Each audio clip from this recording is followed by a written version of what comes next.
நான் உங்க குடியரசு பாண்டியன் சென்னை அரும்பாக்கம் எம்எம்டி காலனிலேருந்து உங்கள்ட்ட இந்த காணொலியை நான் பதிவு பண்றேன்.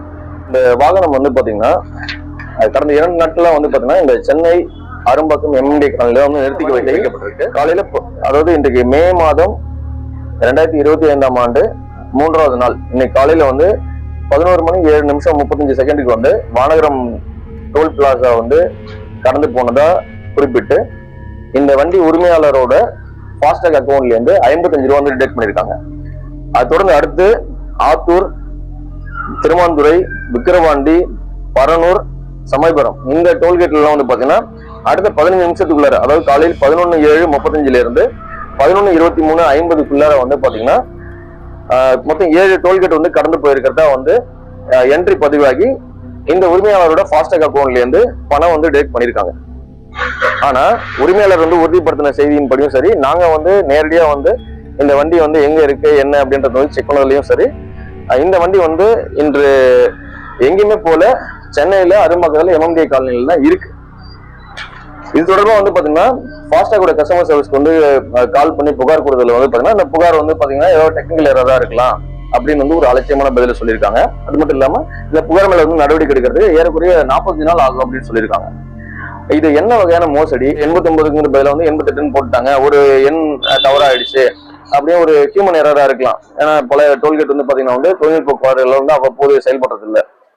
அந்த மாதிரி ஒரு என்ட்ரி தவறுதலா இருக்கலாம். ஆனா 1 அல்ல 2 அல்ல 7 பதிவுகள் பாத்தீங்கன்னா இந்த வாகனம் சென்னை வானகரத்துல இருந்து திருச்சி சமயபுரம் வரைக்கும் போனதான் பதிவாயிருக்கு. அதற்கான தொகை இந்த வண்டியோட உரிமையாளரோட ஃபாஸ்டாக் அக்கௌண்ட்ல இருந்து டிடெக்ட் செய்யப்பட்டிருக்கு.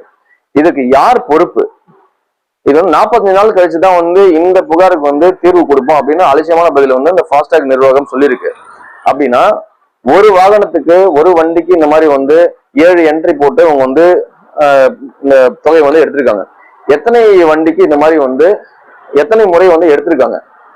அது மட்டும் இல்லாம எத்தனை பேர் இது தெரிஞ்சு நமக்கு நம்ம வண்டி இந்த பகுதியில் செல்லவே இல்லை, ஆனா நமக்கு தவறுதெல்லாம் இந்த மாதிரி தொகை எடுத்திருக்காங்க அப்படின்னு எத்தனை பேருக்கு ஒரு இன்டிமேஷன், ஒரு அவேர்னஸ் இருக்கும்? எத்தனை பேர் இந்த மாதிரி புகார் பண்ணியிருப்பாங்க? அந்த புகார்கள் மேல எத்தனை புகார் சரி செய்யப்பட்டிருக்கு, என்ன நடவடிக்கை எடுக்கப்பட்டிருக்கு? இதுக்கெல்லாம் யார் பொறுப்பு? இந்த தவறுகள் தெரிந்தே நடக்கிறதா, தெரியாம நடக்கிறதா? இதனால இந்த தவறுகள் பலனடைறவங்க யாரு?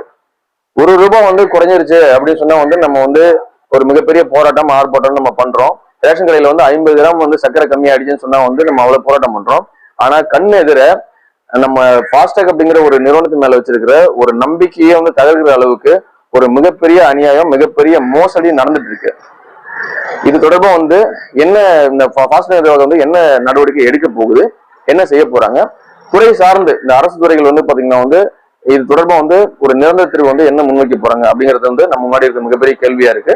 இந்த பிரச்சனை பத்தி உங்களோட கருத்து என்ன அப்படிங்கறத கமெண்ட்ல பதிவு பண்ணுங்க. இந்த வீடியோ உங்களோட நண்பர்கள், குடும்பத்தினருக்கு ஷேர் பண்ணுங்க, லைக் பண்ணுங்க. இந்த பிரச்சனை தொடர்பா உங்களோட குரல்ல உயர்த்தி இது மிகப்பெரிய தீர்வை நோக்கி செல்றதுக்கு உங்களோட ஒத்துழைப்பு நான் எதிர்பார்க்கிறோம்.